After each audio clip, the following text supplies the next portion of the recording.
सबका स्वागत है एक बार फिर से अपने YouTube channel me and my YouTube classes.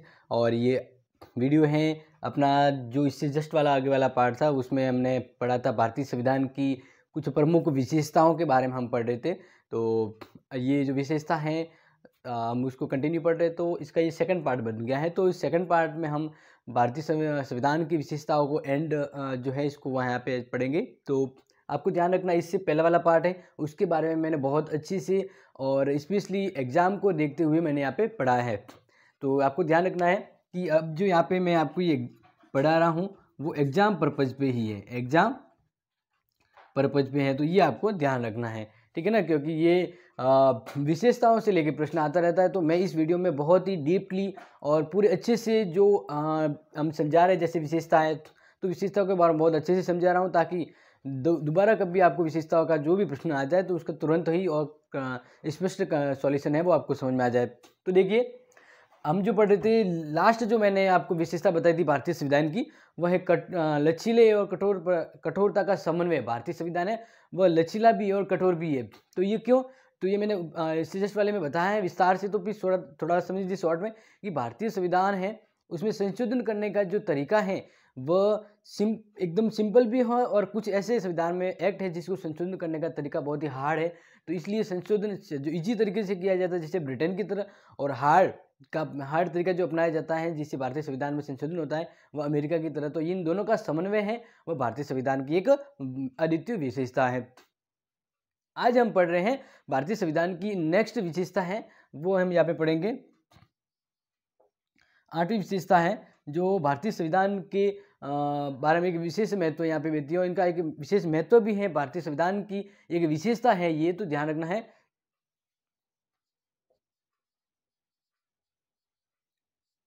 सरकार का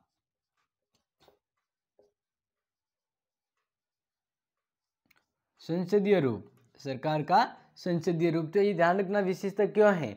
जैसे आपको ये तो पता है भारत के संविधान में विभिन्न देशों के संविधान से कुछ महत्वपूर्ण बात है वो भारतीय संविधान में अपनाई गई है। तो संसदीय जो व्यवस्था है वो ब्रिटेन की संविधान से भारतीय संविधान में शामिल की गई है भारत के अकॉर्डिंग। तो अब यहाँ पे आपको ध्यान रखना है कि संसदीय जो व्यवस्था है उसमें क्या इंपॉर्टेंट। तो मैं आपको ये बता देता हूँ कि भारत सरकार का स्वरूप संसदीय है। कैसा है? भारत सरकार का जो स्वरूप है, सरकार जिस तरह से होती है वो संसदीय होती है, जिसमें लोकसभा, राज्यसभा और जो व्यवस्था है, यानी उसमें एक कार्यपालिका होती है और व्यवस्थापिका के रूप में सरकार है वो चलती है। तो ये जो संसद का रूप है भारतीय शासन व्यवस्था के अंतर्गत ये जो संचालित है वो भारतीय संविधान के द्वारा दिया गया है। और इसमें ये ध्यान रखना है कि यहाँ के दो सदन हैं, लोकसभा और राज्यसभा, और ये लोकसभा और राज्यसभा वाली ये विधायिका है, और इसमें ही इसको ही हम कहते हैं संसदीय। जैसे आपको ये तो पता होगा भारत में संसद है और ये संसदीय व्यवस्था संविधान के द्वारा अपनाई गई है, जिसमें क्या है, एक तो होती है लोकसभा और एक है राज्यसभा,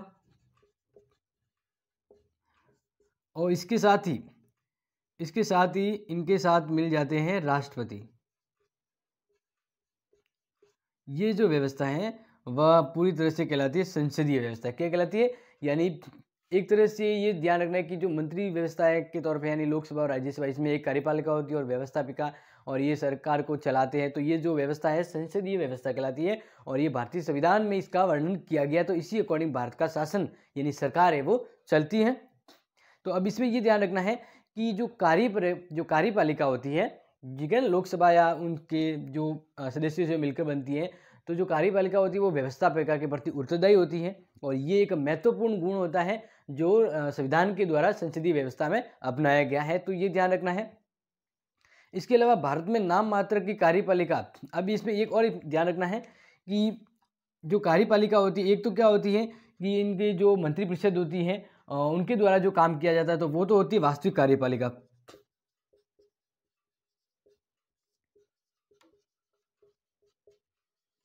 वास्तविक कार्यपालिका जिसमें कौन होते हैं?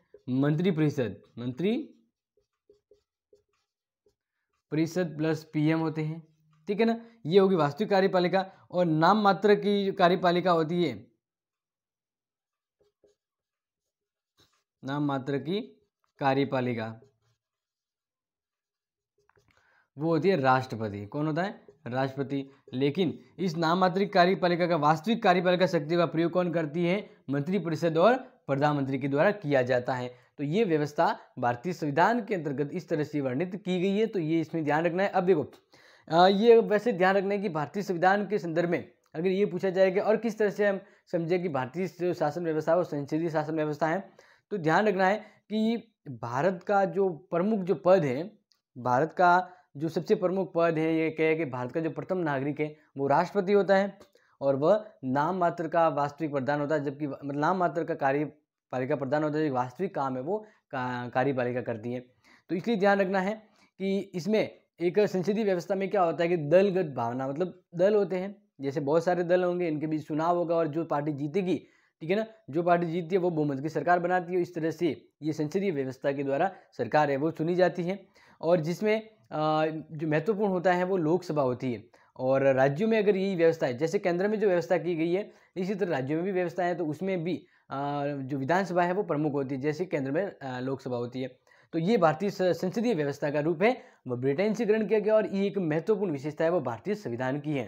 तो ये तो आपको समझ में आ गया होगा। इसी तरह नेक्स्ट हम भारतीय संविधान की विशेषताओं को देखें। 9 नंबर हम जब भारतीय संविधान की विशेषताओं की बात करें तो इसमें ध्यान रखना है कि भारत के संविधान में क्या क्या इंपॉर्टेंट है जिनको हम विशेषताओं के तौर पे याद रखते हैं, तो वो यहाँ पे ध्यान रखना है। 9 नंबर वेरी इंपॉर्टेंट है और इससे प्रश्न आ सकता है। सार्वभौमिक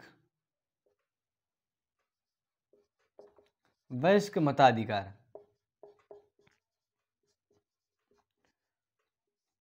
ठीक है ना। तो अब प्रश्न आप ध्यान रखना, प्रश्न ये आ सकता है कि भाई भारत में वयस्क मताधिकार सभी लोगों को कब दिया गया और इसके वयस्क मताधिकार की एज क्या है। तो मतलब क्योंकि पहले जब संविधान बना उस समय वयस्क मताधिकार का प्रावधान था, तो उसमें क्या था कि जो व्यक्ति 21 वर्ष का हो जाए उसे मत देने का अधिकार होता है, लेकिन इसको वापिस संविधान में संशोधन कर दिया गया और 61वां संविधान संशोधन हुआ था, जिसमें ये कहा था कि भारतीय संविधान के तहत व्यवस्था कर दी कि जो व्यक्ति 18 वर्ष का हो जाता है उसे बिना किसी भेदभाव के मत देने का अधिकार हो जाएगा। तो ये व्यवस्था यहाँ पे की गई थी, तो आपको ध्यान रखना है भारतीय संविधान द्वारा राज्य विधानसभा और लोकसभा में चुनाव के आधार पर सार्वभौमिक वयस्क मताधिकार को अपनाया गया है। हर व्यक्ति, अभी वयस्क मताधिकार का मतलब ये ध्यान रखना है कि हर व्यक्ति जो 18 वर्ष उम्र का हो जाए उसे मतदान करने का अधिकार है। ठीक है ना, बिना किसी भेदभाव के। तो यहाँ पे इंपॉर्टेंट क्या आ जाता है, 18 वर्ष की उम्र। ठीक है ना, तो ये एक इंपॉर्टेंट है, इसको आप ध्यान रखेंगे कि जो व्यक्ति 18 वर्ष का हो जाता है भारत की भारतीय शासन व्यवस्था में, भारत के राज्य में, यानी भारत को ही, तो भारत का वो हर व्यक्ति जो 18 वर्ष का हो जाता है उसे मत देने का अधिकार है, यानी वो बिना किसी भेदभाव के। पहले क्या था, जैसे ब्रिटेन की व्यवस्था थी, तो ब्रिटेन की शासन व्यवस्था में यानी जो कह सकते हैं कि जो उनके समय में जो चुनाव होते थे, या विधानसभा की हम अपने संविधान सभा की बात करें, तो उसमें भी वयस्क मताधिकार के आधार पर संविधान सभा के प्रतिनिधियों का चुनाव नहीं हुआ था। और ब्रिटेन की व्यवस्था के द्वारा जो ये गाइडलाइन जारी की, तो उसमें कहा था कि 10 लाख जनसंख्या पर एक प्रतिनिधि चुना जाएगा, और उसमें भी मतदान की प्रक्रिया वो सभी को नहीं दी गई थी। लेकिन वर्तमान में भारतीय संविधान में ये कहा गया कि भेदभाव को मिटाते हुए, हर किसी भेदभाव को मिटाते हुए व्यवस्था कर दी कि जो व्यक्ति 18 वर्ष का हो जाता उसे मत देने का अधिकार होगा। तो जब संविधान बना था तब मतदान देने की आयु कितनी थी, 21 वर्ष। मतदान देने की आयु 21 वर्ष थी, लेकिन इसको संशोधन कर दिया, भारतीय संविधान संशोधन विधेयक 81, संविधान संशोधन विधेयक 61 था। ठीक है ना, उस 61वें संविधान संशोधन के द्वारा, 61वें संविधान संशोधन जो हुआ था, संविधान संशोधन 61वां, और ये हुआ था 1988 को। इसके तहत जो 21 वर्ष था तो इसमें संशोधन किया गया। ये संशोधन कौन सा था? 61वां संविधान संशोधन था जो 1988 को हुआ, और इसके तहत अब फिर कर दिया मतदान की आयु 18 वर्ष। कितनी कर दी? 18 वर्ष। यानी हर वह व्यक्ति जो 18 वर्ष का है वो मतदान करने के योग्य है। तो इस तरह से मतदान की जो उम्र है वो घटाकर 21 से 18 कर दी। तो आपका इंपॉर्टेंट प्रश्न यही बनता है एग्जाम में कि कौन सा संविधान संशोधन कब हुआ और पहले क्या उम्र थी मतदान देने की, बाद में क्या हुई। तो ये प्रश्न है वो आ सकता है, ठीक है ना। तो इसलिए मैंने पहले कहा है कि कुछ इंपॉर्टेंट संविधान के अंदर से प्रश्न बन जाते हैं, तो आपको ये पहले समझना जरूरी है कि इससे संबंधित क्या प्रश्न बन सकते हैं, ठीक है ना। तो आप समझ गए होंगे जो मैं यहाँ पे बता रहा हूँ। तो ये भारतीय संविधान की होगी 9वीं विशेषता कि भारतीय संविधान में सभी को सार्वभौमिक वयस्क मताधिकार प्रदान किया गया है। समझ में आ गया है। तो नेक्स्ट हम आगे देखते हैं भारतीय संविधान के बारे में। और ये ध्यान रखना है कि वयस्क मताधिकार यानी बिना किसी भी तरह का भेदभाव नहीं, भले वो किसी जाति, किसी वंश, लिंग या समुदाय से हैं, तो उसके साथ कोई भी भेदभाव नहीं किया गया। उसे बस सिर्फ ये एक कंडीशन होनी चाहिए कि वह 18 वर्ष का हो जाए तो उसे मत देने का अधिकार हो जाता है। ये कंडीशन यहाँ पे है, बाकी सभी को मत देने का अधिकार हो जाता है। अब आगे ही ध्यान रखना है कि ये जो व्यवस्था, इस व्यवस्था की इसके द्वारा एक सबसे विकसित और बड़ा लोकतंत्र की स्थापना हुई है भारत में। नेक्स्ट हमने देखना है अपना जो भारतीय संविधान का जो 10वां पॉइंट है विशेषता का, वो है एकीकृत न्यायिक व्यवस्था।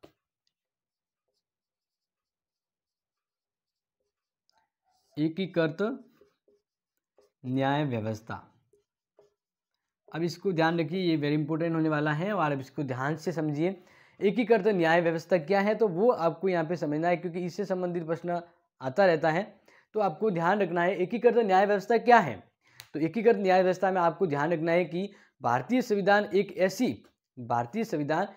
ऐसी न्यायपालिका की स्थापना करता है जो अपने आप में एकीकृत होने के साथ साथ स्वतंत्र है। क्योंकि जैसे आपने देखा होगा भारतीय शासन व्यवस्था के अंदर कार्यपालिका होती है, व्यवस्थापिका होती है और एक न्यायपालिका होती है। सरकार के जैसे 3 अंग होते हैं, कार्यपालिका, व्यवस्थापिका और न्यायपालिका। तो न्यायपालिका है वह कार्यपालिका और व्यवस्थापिका से स्वतंत्र रूप में काम करती है और इस तरह से ये एक इसका महत्वपूर्ण गुण हो जाता है। क्यों? क्योंकि न्याय जो पालिका है उसका काम है देश के संविधान की रक्षा करना और लोगों के न्यायपूर्ण जो व्यवस्था है वो स्थापित करना। तो इसके लिए संविधान में ये व्यवस्था की है कि न्यायपालिका वो बाकी सरकारी अंग से स्वतंत्र होकर कार्य करेगा, निष्पक्ष रूप में व्यवस्था करेगा। तो इसलिए ये एक एकीकृत न्याय व्यवस्था की स्थापना की गई है। अब इसमें ध्यान रखना है कि केंद्र में सर्वोच्च न्यायालय तथा राज्यों में, सभी राज्यों में उच्च न्यायालय है। यानी केंद्र में सुप्रीम कोर्ट जो दिल्ली में हो, बाकी हाई कोर्ट है वो लगभग सभी राज्यों में है या फिर 2 या 3 राज्यों के बीच में एक हाई कोर्ट की भी व्यवस्था है। अब इसमें ध्यान रखना है कि भारत में न्याय व्यवस्था में सर्वोच्च न्यायालय शीर्ष पर है। तो ये आपको ध्यान रखना है। सबसे ऊपर एकीकृत व्यवस्था का मतलब ये है, सबसे ऊपर सुप्रीम कोर्ट है, इसके नीचे आता है हाई कोर्ट, इसके नीचे आता है डिस्ट्रिक्ट कोर्ट या अन्य न्यायिक प्राधिकरण।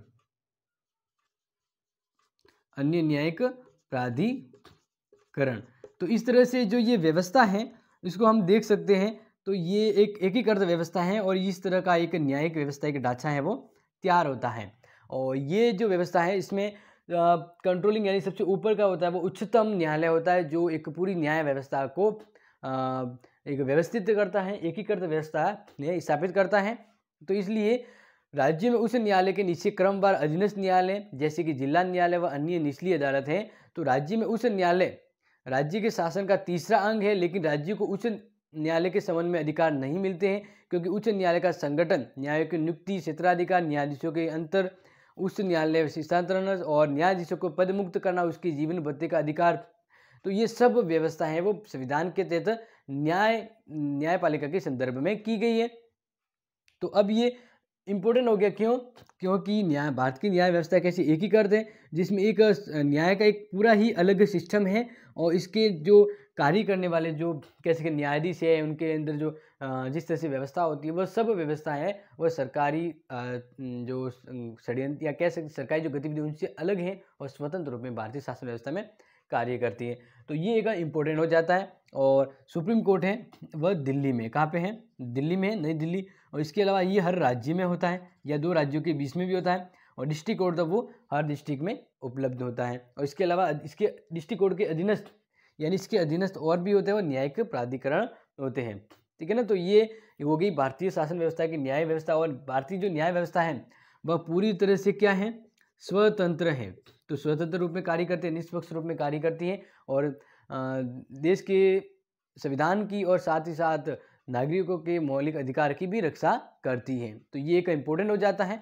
नेक्स्ट हम एक सबसे इम्पोर्टेंट जो अभी भारत की संविधान की विशेषता को हम पढ़ रहे हैं वो यहाँ पे आपको ध्यान रखना है।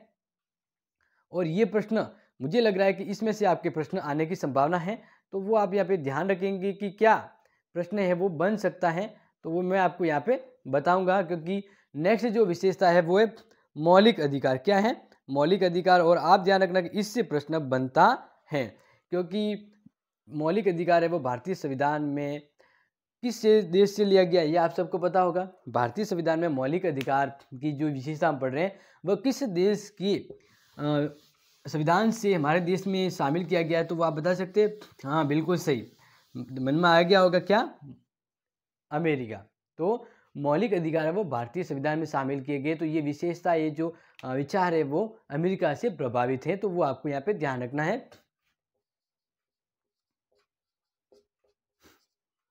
मौलिक अधिकार, और एक तरह से ये भारतीय संविधान की सबसे महत्वपूर्ण विशेषता हो जाती है, क्योंकि जिस भी देश में संविधान होता है तो संविधान के द्वारा अगर वहाँ के लोगों को मौलिक अधिकार नहीं दिया जाता है तो इस वजह से क्या हो जाए कि वहाँ के लोगों का या उनके व्यक्तित्व का पूर्ण विकास नहीं हो पाता है। तो ये ध्यान रखना है, मौलिक अधिकार जरूरी है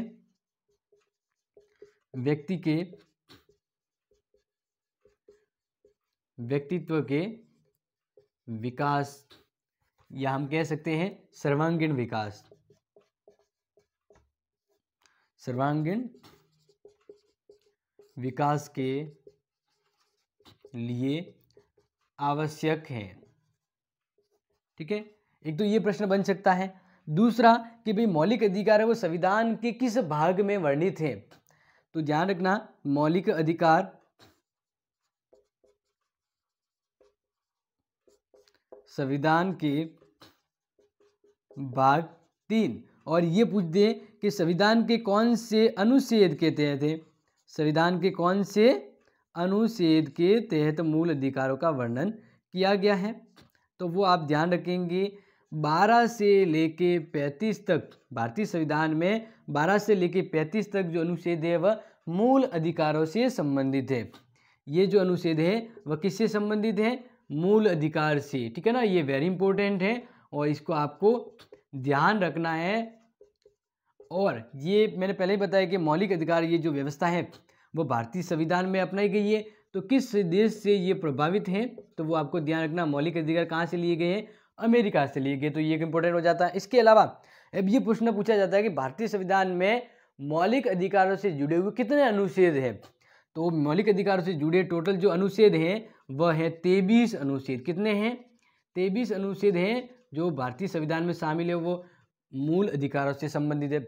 एक और प्रश्न है जो इंपॉर्टेंट बनता है, वो ये बनता है कि भारतीय संविधान में कौन सा अनुच्छेद है जिसके बारे में सबसे विस्तार में समझा है, यानी कह सकते हैं कि एक ऐसा अनुच्छेद जिसके बारे में आप बताइए कि उस अनुच्छेद का सबसे ज़्यादा शब्दों में वर्णन किया गया है। तो अनुच्छेद जो 19 है स्वतंत्रता के अधिकार से संबंधित, ठीक है ना, तो वह सबसे ज़्यादा 450 शब्दों में उसका वर्णन किया गया है।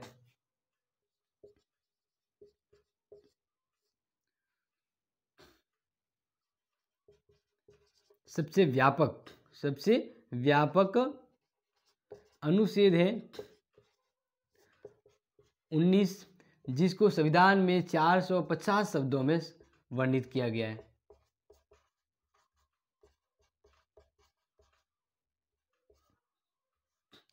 तो ये आपको ध्यान रखना है, क्योंकि वेरी इंपॉर्टेंट ये हो जाता है कि मौलिक अधिकार कहाँ से लिए गए हैं और ये क्यों लिए गए हैं, किस लिए लिए गए हैं, ये इंपॉर्टेंट हो जाता है। दूसरा कि भाई संविधान के तहत जो मौलिक अधिकार वो कौन से भाग में हैं।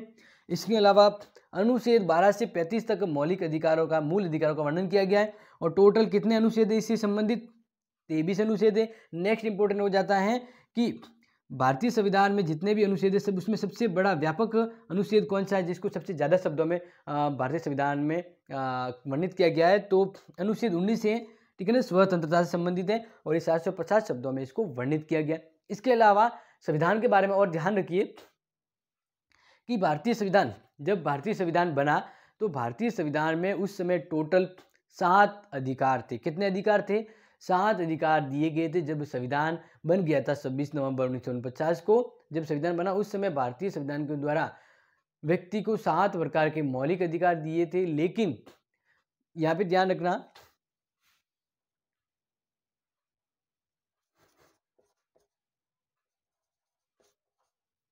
संविधान के तहत 7 मूल अधिकार दिए गए थे जिन्हें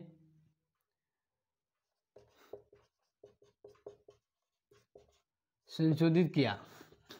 यानी जब संविधान बना तब व्यक्ति को 7 मौलिक अधिकार दिए गए थे, लेकिन एक जो अधिकार था वो हट गया।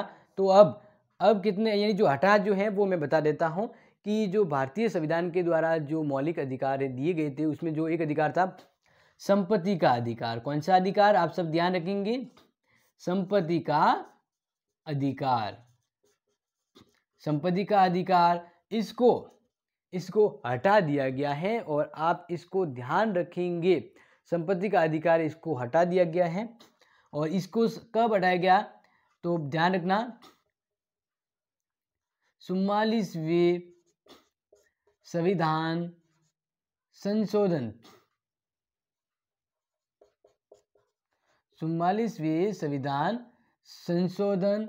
1978 के द्वारा, 44वां संविधान संशोधन 1978 के द्वारा जो संपत्ति का अधिकार था उसको अधिकार की श्रेणी से हटा दिया गया और 300 के तहत उसे एक कानूनी अधिकार बना दिया गया। तो ये वेरी वेरी इंपॉर्टेंट है एग्जाम के लिए, आपको ध्यान रखना कि संपत्ति के अधिकार को 44वें संविधान संशोधन 1978 के हटा दिया गया और उसे एक कानूनी अधिकार 300 के द्वारा शामिल कर दिया गया। तो अब ये मौलिक अधिकार नहीं है, किसी भी व्यक्ति की संपत्ति है वो मौलिक अधिकार नहीं होती है। इसके अब बाद हम समझते हैं कि वो 6 अधिकार कौन कौन से हैं। तो ये आपको ध्यान रखना वेरी वेरी इंपॉर्टेंट है। अधिकार से जुड़ा हुआ प्रश्न जरूर आता है, छोटा बड़ा कोई भी प्रश्न आता है तो आपको ध्यान रखना है।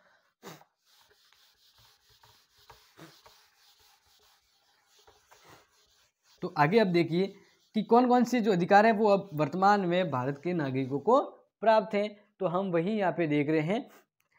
तो अब ये तो पता चल गया होगा संविधान का कौन सा भाग है, 3, और कितने अनुच्छेद हैं, 12 से लेके 35 के बीच में टोटल अनुच्छेद है 23।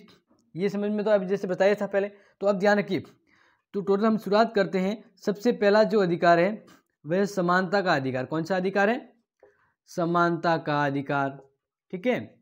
समानता का जो अधिकार है वह दिया हुआ है 14 से लेके 18 तक। 14 से लेके 18 तक जो अधिकार दिए गए हैं वह अधिकार है समानता के अधिकार से संबंधित। फिर आ जाते हैं दूसरा, स्वतंत्रता का अधिकार। स्वतंत्रता का जो अधिकार है वो दिया हुआ है अनुच्छेद 19 से लेकर 22 तक। और ध्यान रखना, अनुच्छेद 19 के अंदर व्यक्ति को 6 प्रकार की स्वतंत्रता प्रदान की गई। 6 प्रकार की स्वतंत्रता प्राप्त है। ये आपको ध्यान रखना है। इंपॉर्टेंट प्रश्न आता है कि अनुच्छेद 19 के द्वारा व्यक्ति को कितनी स्वतंत्रता है वो प्रदान की गई है। 6 स्वतंत्रता है वो प्रदान की गई है। इसके बाद तीसरा जो अधिकार आता है वो है धार्मिक स्वतंत्रता का अधिकार, या इससे पहले एक जो बच गया है वो ये चौथा है। तो तीसरा जो है वह शोषण के विरुद्ध अधिकार आता है। कौन सा आता है? शोषण के विरुद्ध अधिकार। और यह दिया हुआ है अनुच्छेद 23 व, या ऐसे कह सकते हैं कि अनुच्छेद 23 और 24, ठीक है ना। तो ये आपको ध्यान रखना है। और इस अधिकारों के बारे में, ये तो अपने विशेषताओं में पढ़ रहे तो मैं आपको शॉर्ट सिर्फ ही बताऊंगा, लेकिन जब एक सिंपली सिर्फ अधिकार के बारे में जब मैं लेके आऊँगा लेसन, ठीक है ना, कि अधिकारों के बारे में समझिए विस्तार से, तो वो एक नया वीडियो होगा जिसके बारे में आपको विस्तार से समझाऊंगा कि इसके अंदर कौन कौन से अधिकार है वो दिए हुए हैं, ठीक है। तो नेक्स्ट देखिए, हम यहाँ पे चौथी जो अपना देखें वो है धार्मिक स्वतंत्रता का अधिकार। धार्मिक स्वतंत्रता का अधिकार, ठीक है ना। और ये दिया हुआ है 25 से लेकर 28 अनुच्छेद 25 से 28 तक है वो धार्मिक स्वतंत्रता से संबंधित है। पांचवा जो आ जाता है वो है शिक्षा एवं संस्कृति संबंधी अधिकार।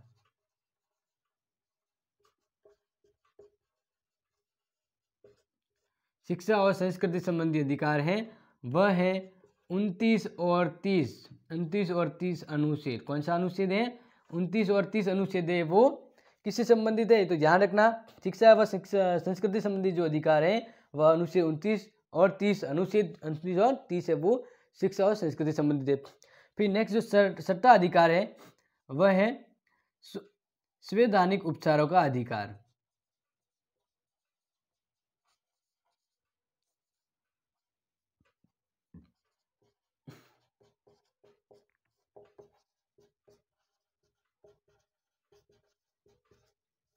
और ये दिया हुआ अनुच्छेद 32, और ये एक तरह से बहुत ही महत्वपूर्ण अधिकार हो जाता है और ये आपको ध्यान रखना है। तो इस तरह से मैंने आपको ये तो बता दिए कि सीरीज से ये अधिकार है जो व्यक्तियों को प्राप्त हुए हैं। अब एक प्रश्न ये आता है कि अंबेडकर ने किस अनुच्छेद या अंबेडकर ने कौन से अधिकार को भारत के संविधान की आत्मा और हृदय कहा गया है, यानी जिस तरह से हमारे लिए हृदय महत्वपूर्ण शरीर में, वैसे ही वह एक अधिकार या वह ऐसा अनुच्छेद जो संविधान की हृदय और आत्मा है, अगर उस अनुच्छेद को निकाल दिया जाए तो संविधान शून्य हो जाएगा, ये बात कही गई थी अंबेडकर जी ने। तो वह कौन सा अनुच्छेद है? तो आपको ध्यान रखना है संवैधानिक उपचारों का अधिकार अनुच्छेद 32। इसे अंबेडकर जी ने भारतीय संविधान का हृदय और आत्मा का, ये बहुत ही महत्वपूर्ण है और ये एक अधिकार है, वो सब अधिकारों की रक्षा की गारंटी देता है। न्यायालय की व्यवस्था नहीं, न्यायालय के द्वारा अधिकारों की रक्षा की जाती है। तो अब ये तो आपको समझ में आ गया होगा। तो अब इसमें ध्यान रखना है कि मूल अधिकारों को संशोधन तो नहीं किया जा सकता है, लेकिन जो केशवानंद भारती बनाम जो मामला था 1973, उसमें कहा गया कि जो इससे पहले के जो फैसले आए उसमें कहा था कि अधिकार संशोधन नहीं किया जा सकता, लेकिन ये केशवानंद भारती बनाम जो विवाद था 1973 में, उसमें कहा गया कि संसद मूल अधिकारों में संशोधन कर सकती है यदि कोई राष्ट्रीय महत्व का प्रश्न होता है, तो अदरवाइज वह प्रस्तावना या संविधान के मूल ढांचे में परिवर्तन नहीं कर सकती, लेकिन मूल अधिकार को परिवर्तित कर सकती होगी। और ये फाइनली वर्तमान में भी यही डिसीजन मान्य है। अब इसमें एक इम्पोर्टेंट आ जाता है कि कौन से अधिकार को आपातकाल में भी सीमित नहीं किया जा सकता। तो प्राण व दैहिक स्वतंत्रता का जो अधिकार है इसे आपातकाल में भी सीमित या छीना नहीं जा सकता। तो वो है अनुच्छेद 21। ध्यान रखना, अनुच्छेद 21 और 20 से शामिल है। तो अनुच्छेद 20 और 21 इतने महत्वपूर्ण अधिकार है कि इसको आपातकाल में भी सीमित नहीं किया जा सकता, ये व्यक्ति के जीवन का अधिकार हो जाता है। समझ में आ गया होगा। तो अब हम बढ़ते हैं, ये एक महत्वपूर्ण हो गया, ज़्यादा हो गया, सबसे विशेषता समझ लीजिए हो गई है। तो अब हम आगे आ जाते हैं, अपनी 11वीं विशेषताओं को समझते हैं।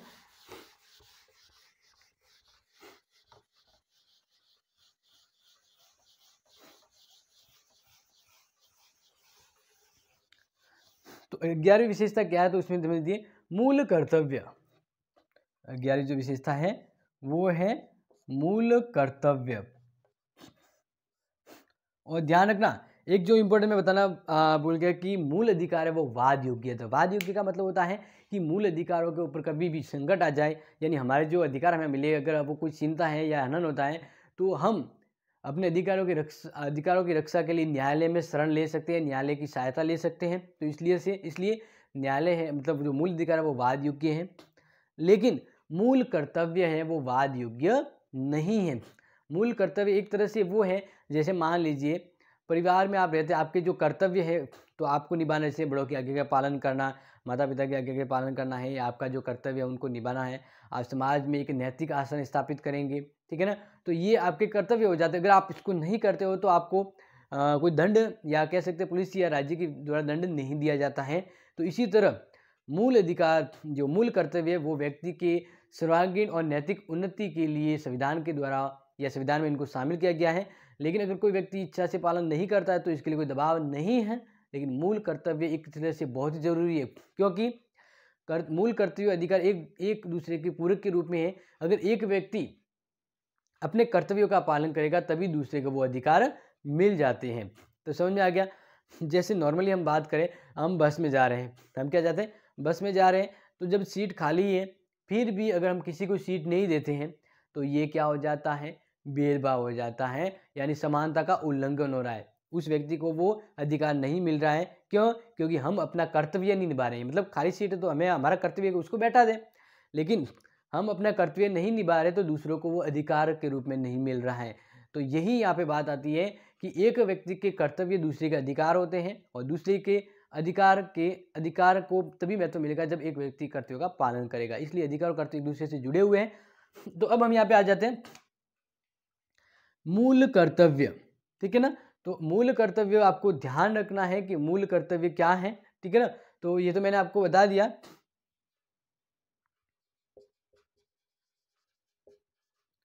संविधान द्वारा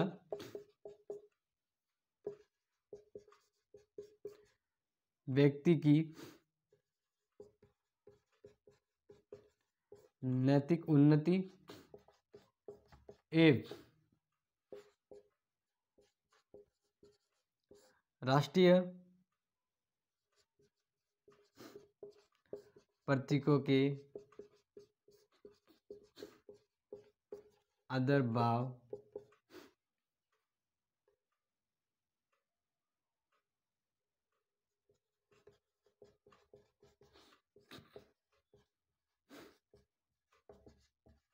इससे मूल कर्तव्य को समझाना जो तो ज़्यादा लंबा टॉपिक है। बस यही है कि मूल कर्तव्य एक तरह से व्यक्ति की नैतिक उन्नति व राष्ट्र के प्रति उनके जो स्मारक या जो भी है उनके प्रति उनकी श्रद्धा और विश्वास और आदर भाव विकसित करने का एक तरीका है। और अब ध्यान रखेंगे मूल अधिकार जो मूल कर्तव्य है वो संविधान के भाग 4 में अनुच्छेद 51 के अंतर्गत मूल कर्तव्यों का वर्णन किया गया है। ये आप ध्यान रखेंगे, क्योंकि मूल अधिकार मूल कर्तव्य अपने आप में एक बहुत महत्वपूर्ण हो जाते हैं। तो इसलिए ये ध्यान रखना बहुत ही ज़रूरी है। अब एक चीज़ इम्पोर्टेंट है जो मैं आपको यहाँ पे बता देता हूँ, लेकिन उससे पहले ध्यान रखना है कि मूल अधिकार हैं वो तो हमने समझ लिया। अब मूल कर्तव्य है, वो एक प्रश्न आ जाता है कि क्या मूल अधिकार मूल कर्तव्य है वह जब संविधान बना तब उसमें शामिल थे क्या? मूल कर्तव्य संविधान में तब से शामिल थे जब संविधान बना 26 नवंबर 1949 से, तो नहीं। मूल कर्तव्य हैं वह संविधान में बाद जोड़े गए, संविधान में बाद यानी संविधान बनने के बाद जोड़े गए हैं। तो ध्यान रखना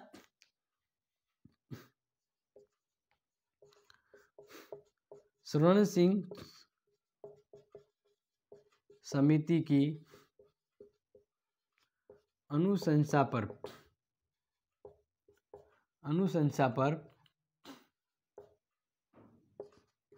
42वें संशोधन 1976 42वां संविधान संशोधन 1976 द्वारा मूल कर्तव्य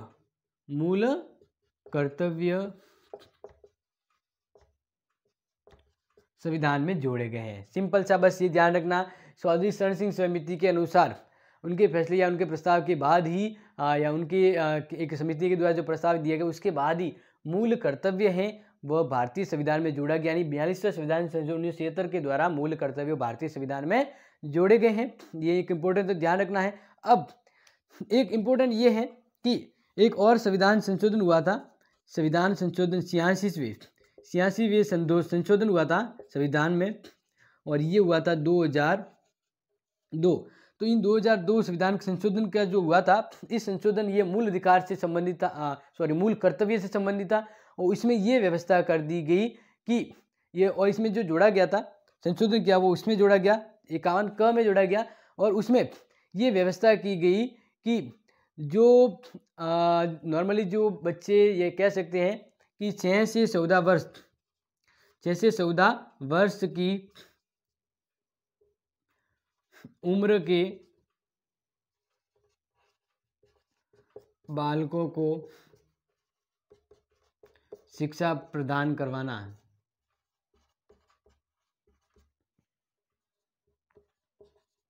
उनके अभिभावकों का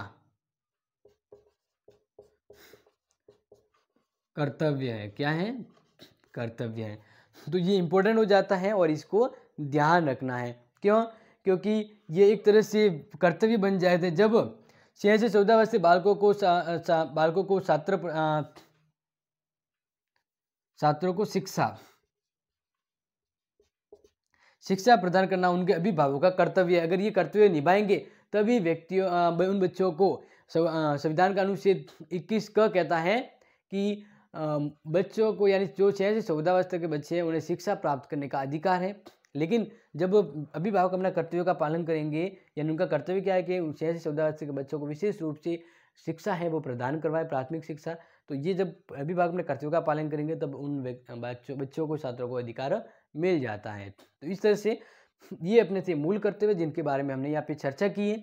अब इसमें वैसे बड़ा और टॉपिक भी आता है, लेकिन हम इसको ज़्यादा समय या खर्च नहीं करेंगे, और सिंपल सा ध्यान रखना है कि मूल कर्तव्य है वो एक तरह से देश और राष्ट्र के प्रति सम्मान और गौरवपूर्ण भाव उत्पन्न करते हैं।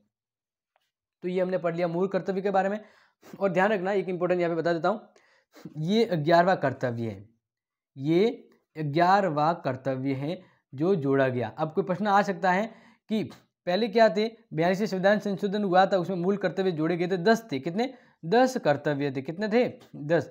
लेकिन 42वां ये संशोधन हुआ, 86वां संविधान संशोधन, इसके साथ ही मूल कर्तव्य में 11वां कर्तव्य जोड़ा गया, और 11वां कर्तव्य ये था। ये आपको ध्यान रखना है कि 11वां मूल कर्तव्य संविधान में कब जोड़ा गया? 86वें संविधान संशोधन 2002 को, जिसमें 6 से 14 वर्ष तक के बालकों को प्राथमिक शिक्षा दिलाने का उनके अभिभावकों का कर्तव्य होगा।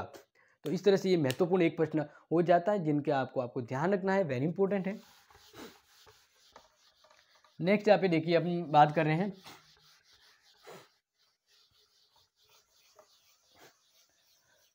वह है कि भारत धर्मनिरपेक्ष राष्ट्र। क्या है? धर्मनिरपेक्ष। तो ये अपनी विशेषता होगी 12वीं, धर्म निरपेक्ष राष्ट्र। ठीक है ना? तो इसका ये मतलब है कि भारत का अपना कोई स्वयं का धर्म नहीं, भारत का अपना स्वयं कोई राज्य, या हम कह सकते हैं राष्ट्रीय धर्म नहीं है,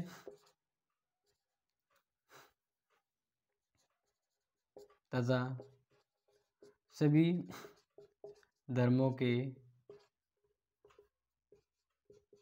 प्रति सम्मान, भाव व आदर रखता है, आदर प्रकट करता है। ये कहलाता है। यानी आपको सिंपल सा ध्यान है, धर्मनिरपेक्षता का मतलब होता है कि कोई भी राष्ट्र अपना खुद का, यानी जितने भी धर्म है उनके राज्य में, वह किसी भी धर्म को राष्ट्रीय धर्म या राज्य धर्म का दर्जा नहीं देगा, और उसके राज्य में जितने भी धर्म है उन सभी धर्मों को समान महत्व, समान दर्जा अपने शासन व्यवस्था में, अपने राज्य में देगा, और यही व्यवस्था कहलाती है धर्मनिरपेक्षता। और ध्यान रखना, धर्मनिरपेक्षता ये जो शब्द है वह भारतीय संविधान में बाद में जोड़ा गया। यानी जो 42वां संविधान संशोधन हुआ था 1976, उसके द्वारा प्रस्तावना में 3 शब्द जोड़े गए थे। 3 शब्द यानी समाजवाद, पंथ निरपेक्षता और अखंडता। तो ये जो धर्मनिरपेक्षता है वह प्रस्तावना में ही जोड़ा गया था और इसके बाद से ये भारतीय संविधान यानी भारत ने अपने आप को खुद को एक धर्मनिरपेक्ष राष्ट्र घोषित किया है। यानी भारत का अपना कोई राष्ट्रीय धर्म नहीं होगा, लेकिन सभी धर्मों के प्रति समान नीति आदर रखेगा। इससे क्या होगा, किसी भी धर्म के बीच गतिरोध, सांप्रदायिकता, तनाव उत्पन्न नहीं होगा। तो ये समझ गए धर्मनिरपेक्षता का मतलब ये होता है। नेक्स्ट हम आ जाते हैं एक अन्य विशेषता पर। नेक्स्ट जो अपनी विशेषता है जिसको हम यहाँ पे पढ़ रहे हैं भारतीय संविधान की विशेषताओं के ऊपर। तो नेक्स्ट जो विशेषता है वह एकल नागरिकता। क्या है? 13वीं जो विशेषता है एकल नागरिकता। अब इसको ध्यान रखना है, जैसे अमेरिका की अगर बात करें, किसकी बात करें? अमेरिका की। तो अमेरिका में उस व्यक्ति को दोहरी नागरिकता प्राप्त है।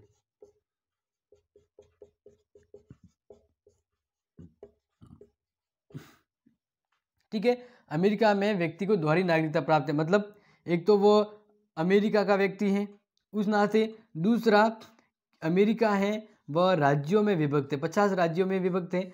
तो एक तो अमेरिका के द्वारा उसे नागरिकता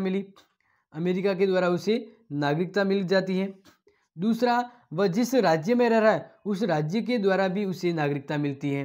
तो इस तरह से वह अमेरिका यानी उस देश के नागरिक होने के नाते उसे देश की नागरिकता भी मिलती है, साथ ही साथ वो जिस राज्य का है उस नाते उसे उस राज्य की भी नागरिकता मिलती है। यानी वह दोहरी नागरिकता का फायदा उठाता है, एक तो अपने राज्य के अंदर रह रहा है, दूसरा देश के अंदर। तो इस तरह से अमेरिका में दोहरी नागरिकता का प्रावधान है, लेकिन भारतीय संविधान में एक ही नागरिकता प्राप्त है और वह है भारतीय नागरिकता।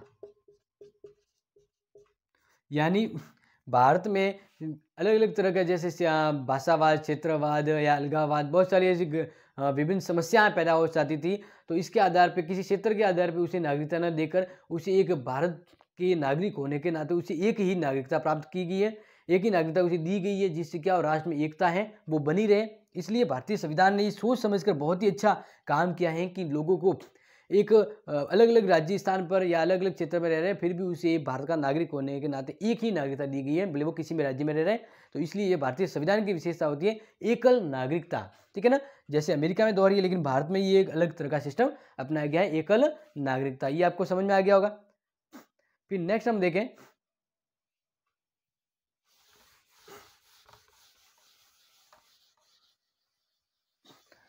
नेक्स्ट आ जाता है कि भारतीय संविधान में त्रिस्तरीय सरकार का प्रावधान किया गया। भारतीय सरकार में त्रिस्तरीय सरकार का प्रावधान किया गया। तो ये ध्यान रखना, मूल रूप से अन्य संघीय संविधान की तरह भारतीय संविधान में 2 स्तरीय राज्य व्यवस्था है। 2 तो है, सरकार के 2 तो रूप है। पहला कौन सा रूप है? एक तो होता है केंद्र सरकार। कौन सा होता है? केंद्र सरकार। और दूसरा जो रूप है, एक तो हो गया ये, दूसरा जो रूप है वो होता है राज्यों की सरकार, यानी हर एक राज्य की सरकार होती है। तो ये ध्यान रखना है कि हर संविधान में 2 तरह की व्यवस्था की गई, एक तो केंद्रीय सरकार होती है, एक राज्य सरकार होती है। उसके संगठन में प्रावधान किया गया है और इसके संदर्भ में शक्तियों का विभाजन भी किया जाता है। लेकिन यहाँ पे ध्यान रखना, भारतीय संविधान में 73वें व 74वें संविधान संशोधन हुआ था। ये संशोधन हुआ था, कौन सा संशोधन हुआ था? 73वां और 74वां संविधान संशोधन 1992 और 93 के बीच जो संशोधन हुआ था। ठीक है ना, ये संशोधन यानी 73वां संविधान संशोधन, 73वें संविधान संशोधन और 74वें संविधान संशोधन के द्वारा पंचायती राज व्यवस्था को संवैधानिक दर्जा दिया गया। पंचायती राज और नगरीय स्थानीय स्वशासन को संवैधानिक दर्जा दिया गया। इसी के साथ ही संविधान में 9वीं अनुसूची और 9वीं अनुसूची जोड़ी गई और 9वीं अनुसूची के अंतर्गत ये व्यवस्था कर दी गई, ध्यान रखना, कि संविधान में एक नया अध्याय जोड़ा गया, 9वां अध्याय। कौन सा अध्याय जोड़ा गया? 9वां अध्याय जोड़ा गया। 9वां अध्याय जोड़ा गया भारतीय संविधान में और इसके तहत ही अनुसूची 11वीं जोड़ेगी। कौन सी अनुसूची जोड़ेगी? 11वीं अनुसूची जोड़ेगी। कौन सी अनुसूची जोड़ेगी थी? 11वीं अनुसूची जोड़ दी गई और इसी के साथ 74वें संविधान संशोधन के द्वारा 74वें संविधान संशोधन के द्वारा संविधान में 9 भाग का जोड़ा गया, ये अध्याय जोड़ा गया इसमें, ठीक है ना, 9 भाग का अध्याय जोड़ा गया। और ध्यान रखना, ये वेरी इंपॉर्टेंट है, इसके साथ ही साथ 12वीं अनुसूची है वो जोड़ दी गई, 12वीं अनुसूची।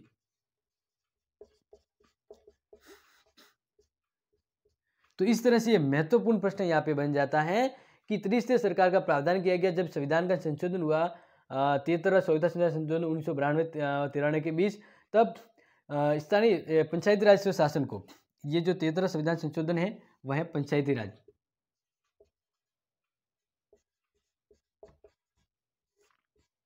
और 74वां जो संविधान संशोधन है ये है नगरीय स्थानीय स्वशासन से।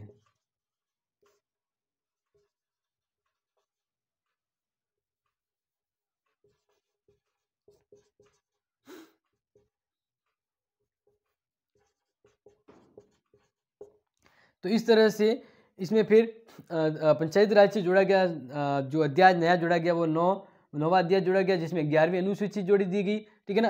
अनुसूची कौन सी? 11वीं। इसी तरह पंचायती राज को संवैधानिक दर्जा दिया गया और इसी के साथ संविधान में भाग 9 का जोड़ा गया और कौन सी अनुसूची जोड़ दी गई? 12वीं अनुसूची। और इसी के तहत ये एक तीसरा पद हो गया, यानी सरकार के तीसरी सरकार है, तो पहली होगी केंद्र सरकार, दूसरी होगी राज्य सरकार और तीसरी होगी स्थानीय सरकार। तीसरी कौन सी होगी? स्थानीय सरकार। ये अगर आपने पहले नहीं पढ़ा तो अब ध्यान रखना, भारतीय संविधान में त्रिस्तरीय सरकार का प्रावधान है, तो ये इस तरह से आपको समझना है, वेरी इंपॉर्टेंट हो जाता है। नेक्स्ट हम देखते हैं, इंपॉर्टेंट है तो फटाफट स्क्रीनशॉट ले लीजिए, समझना आ गया है तो वेट नहीं करना है। नेक्स्ट यहाँ पे देख लेते हैं, नेक्स्ट जो हम यहाँ पे बात करें अपने भारतीय संविधान की विशेषता की, तो नेक्स्ट है स्वतंत्र निकाय। अपनी जो आ जाती जो 14 विशेषता है, स्वतंत्र निकाय। अब यहाँ पे समझिए ये वेरी इंपॉर्टेंट होगा, क्योंकि भारतीय संविधान ने न केवल विधायिका, कार्यपालिका व केंद्र सरकार और राज्य सरकार तथा न्यायिक अंग भी उपलब्ध कराता है, बल्कि ये कुछ स्वतंत्र निकाय की स्थापना भी करता है, जिसमें भारत ने भारतीय सरकार के लोकतांत्रिक तत्वों के महत्वपूर्ण संदर्भ में परिकल्पित कोई कल्पना की। यानी ये स्वतंत्र कुछ ऐसे निकाय हैं जिसको स्वतंत्र रूप में अस्तित्व में दिया है, ताकि वे क्या कर सके, एक स्वतंत्र शासन, अपना खुद का जो व्यवस्था है वो कार्य कर सके, ठीक है ना। तो ये इंपॉर्टेंट एक विशेषता है, क्योंकि आपने देखा होगा विशेषताओं को, तो कुछ विशेषता जो आपने छोटी क्लास से पढ़ी है, लेकिन कुछ अन्य जो कहते हैं अलग विशेषताएं वो यहाँ पे चर्चा करें, और एग्जाम में यही पूछा जाता है अलग विशेषता के बारे में। तो देखिए कि यहाँ पे ध्यान रखना है कि संसद तथा राज्य विधायक विधानसभाओं, भारत के राष्ट्रपति और भारत के उपराष्ट्रपति के लिए स्वतंत्र व निष्पक्ष चुनाव प्रक्रिया में भाग लेते हैं। तो इस तरह से निष्पक्ष निकाय हैं जो इस कार्य में अपना योगदान देती है। फिर है कि राज्यों केंद्र सरकार के खातों के अंकेक्षण के लिए भारत का नियंत्रक व मालिका परीक्षक यानी कैग नियुक्त किया जाता है, और ये जनता के पैसे के संरक्षण को देखता है तथा सरकार द्वारा किए गए कार्यों की वैधानिकता और उसके उचित होने पर टिप्पणी भी करता है। तो इसलिए उनको कार्य के स्वतंत्र निकाय के रूप में दिए जाते हैं। नेक्स्ट हम देखिए यहाँ पे अपनी जो 15वीं जो विशेषता है इंपॉर्टेंट है, वो है कि भारतीय संविधान में एक संघात्मक और एकात्मक व्यवस्था का समन्वय है। भारतीय संविधान में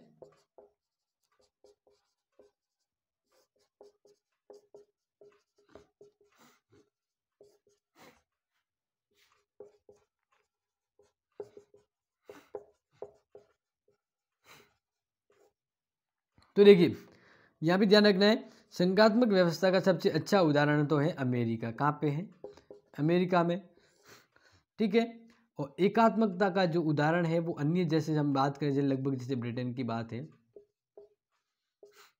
तो इस तरह से भारत में क्या क्या है, इन दोनों की विशेषता को अपनाया गया है। यानी भारतीय संविधान संघात्मकता का मतलब होता है कि अलग अलग जैसे केंद्र राज्य के बीच में अलग अलग संविधान होता है और दोहरी नागरिकता होती है, उनके बीच शक्तियों का विभाजन होता है, एक स्वतंत्र न्यायपालिका होती है। तो ये जो व्यवस्था होती है वह संघात्मक व्यवस्था के तौर पे जानी जाती है। लेकिन भारत में ये भी है, ठीक है, शक्तियों का विभाजन भी है, लेकिन ज़्यादा शक्ति वो केंद्र को दी गई है और दोहरी नागरिकता की जगह एकल नागरिकता दी गई है, तो एकल आ जाता है एकात्मकता के अंदर। स्वतंत्र न्यायपालिका दी गई है, तो स्वतंत्र न्यायपालिका दोनों के अंदर आता है, मतलब एकात्मक व्यवस्था में के अंदर भी आता है और संघात्मक व्यवस्था के अंदर भी आता है। और साथ ही साथ केंद्र और राज्यों के दोनों के लिए एक ही संविधान दिया गया है, तो ये एकात्मकता का लक्षण प्रकट होता है। और केंद्र राज्य के बीच शक्तियों का विभाजन है, लेकिन ज़्यादा शक्ति वो केंद्र के पक्ष में, इसलिए कौन सी व्यवस्था होगी, एकात्मकता की व्यवस्था। तो भारतीय संविधान में एक तरह से बहुत ही अद्वितीय गुण है वो अपनाया है, वो ये अपनाया है कि भारतीय संविधान में एकात्मक या संघात्मक शासन व्यवस्था और एकात्मक शासन व्यवस्था दोनों के लक्षण है भारतीय संविधान में अपना है। इसलिए भारतीय संविधान अद्वितीय हो जाता है, क्योंकि इसमें दो बड़े खूबसूरत देशों के संविधान को सम्मिश्रण के रूप में अपनाया गया है। नेक्स्ट हम बात करते हैं, यहाँ पे मैं शॉर्ट ही ले रहा हूँ, क्योंकि ऐसे तो मैं अगर पढ़ाने जाऊँ तो 10 पार्ट हो जाएंगे अपने संविधान के, लेकिन अब शॉर्ट में पढ़ते हैं। तो अब देखिए आपातकालीन व्यवस्था कौन सी है।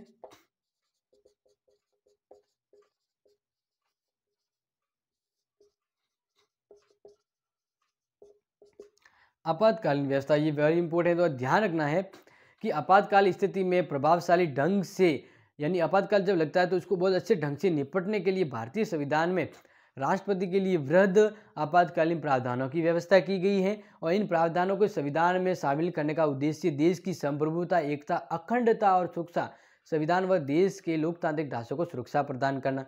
तो आपातकालीन संविधान में संविधान में जो आपातकाल है वह आपातकालीन व्यवस्था कितने प्रकार की दी गई है, 3 प्रकार की। 3 प्रकार की आपातकालीन व्यवस्था दी गई है। और पहली जो व्यवस्था है वह है राष्ट्रीय, यहाँ पे आपको ध्यान रखना है अनुच्छेद 352।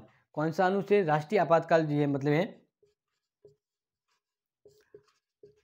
राष्ट्रीय आपातकाल।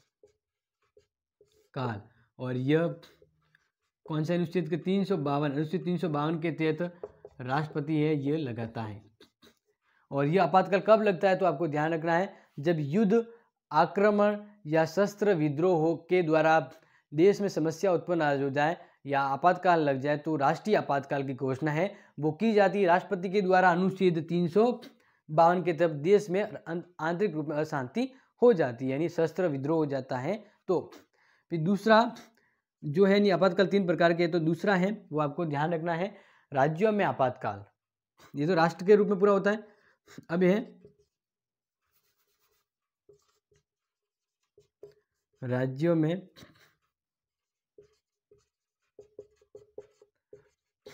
आपातकाल, और ये है 356। और इसे ही कहते हैं राष्ट्रपति शासन।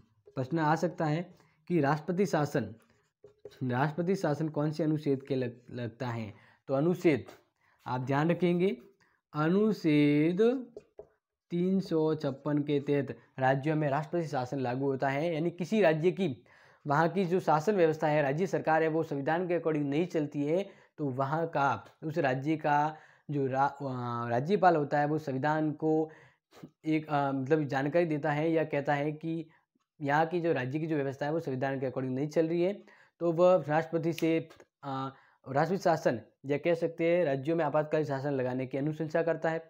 तो इस तरह से राष्ट्रपति वहाँ पे उनके मंत्रिमंडल या कह सकते केंद्रीय मंत्रिमंडल के प्रस्ताव के उपरांत राष्ट्रपति शासन है वो लागू करता है। ठीक है, तो ये हो जाता है अनुच्छेद 356 के तहत, और इसमें केंद्र के निर्देश के द्वारा ही राज्यों में आपातकाल लगता है, जिसे राष्ट्रपति शासन भी कहते हैं। फिर तीसरा जो है वो आपातकाल वित्तीय आपातकाल। कौन सा आपातकाल हो गया, वित्तीय आपातकाल।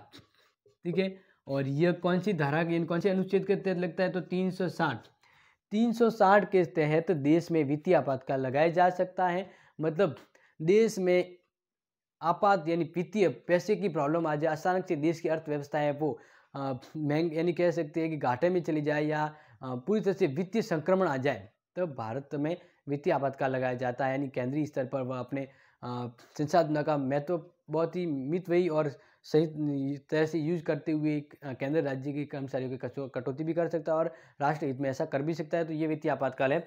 तो ध्यान रखना है, राष्ट्रीय आपातकाल तो लगभग 3 बार लगा है। राष्ट्रीय आपातकाल 3 बार लगा है, तो ये आपको ध्यान रखना है।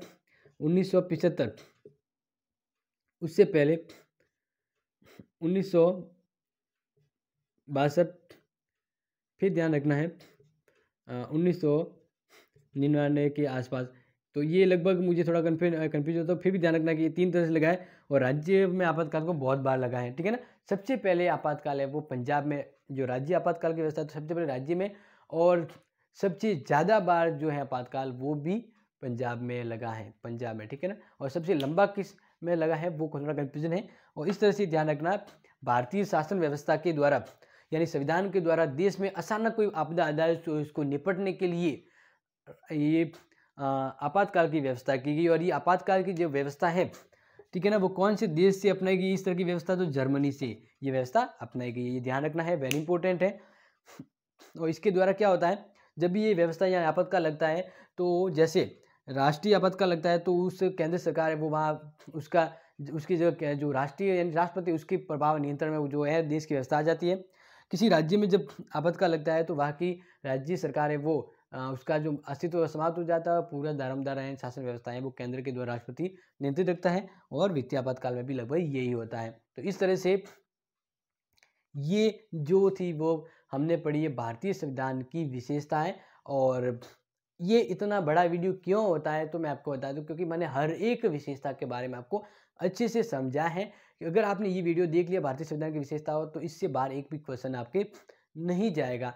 नेक्स्ट हम आएंगे एक नया वीडियो लेके और नए जो उसके साथ नया चैप्टर लेके। तब तक आपको कुछ भी इस चैप्टर से समझे, इस वीडियो से समझे कोई डाउट या कन्फ्यूजन है तो आप ज़रूर कमेंट बॉक्स में शेयर करें। और ध्यान रखें इस वीडियो को ज़्यादा से ज़्यादा लाइक शेयर सब्सक्राइब करें, क्योंकि आप सब्सक्राइब करेंगे तो आपको नया नोटिफिकेशन जल्दी मिलेगा और मैं एक बहुत अच्छे तरीके से एक नया वीडियो लेके आ पाऊँगा। तो इससे संबंधित कुछ कन्फ्यूजन तो ज़रूर शेयर कर सकते हैं। तब तक ध्यान रखिए, लाइक करिए और थैंक यू।